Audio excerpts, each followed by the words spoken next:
नमस्कार, मी रुचा पाटील. समाज टीव्हीच्या सर्व रसिक प्रेक्षकांना मी विनम्र अभिवादन करते. घार हिंडते आकाशी राजमाता जिजाऊ. 14व्या, 15व्या आणि 16व्या शतकाची पाने उलगडली असता या महाराष्ट्राच्या मातीत फारशा कर्तृत्ववान स्त्रियांची पावले उमटली नाहीत. कारण येथे यवनांचे राज्य होते. आणि काय चाललं होतं या राज्यात? हत्ती झुंजून मरत होते, लबाड कोल्हे राज्य करीत होते, लाचार लांडगे रक्त पीत होते, कोवळी पोरे मरत होती, कोवळ्या कळ्या सती जात होत्या. आया बायांची अब्रू मुघलांच्या दावणीला बांधली होती. दिवसाचा उजेड औसेच्या अंधारासारखाच अगदी काळा कुट्ट झाला होता आणि या काळोखाच्या साम्राज्यातच सह्याद्रीच्या कुशीत शिवनेरी गड उभा होता, अगदी कोंढण्यातील हिऱ्यासारखा. या शिवनेरीच्या गर्भ गाभाऱ्यात एक तेजस्विनी तेजाने तळपत होती, राजमाता जिजाऊ. लहानग्या शिवबाचे प्रश्न. आई साहेब, दादोराजे इकडे कधी येतील ग? आई साहेब, आम्हासही निजामाकडे जावयाचे आहे काय?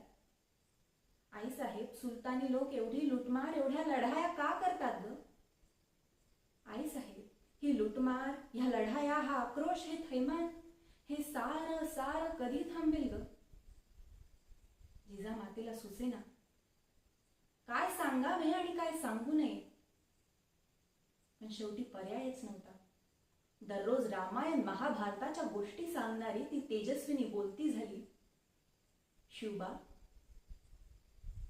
आपल्या पूर्वीच्या राज्यकर्त्यांनी ह्या सह्याद्रीची, ह्या समुद्राची उपेक्षा केली.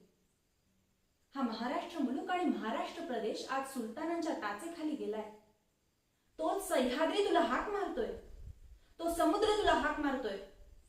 शिवाजी, सह्याद्री आणि समुद्र एक होतील तर अखंड भारतातील सुलतानशाही हादरेल. तो तोरणा, तो कोंढाणा, तो रोहिडा, तो पुरंदर असे शेकडो गडकोट तुझ्याकडे आशेने बघतायत.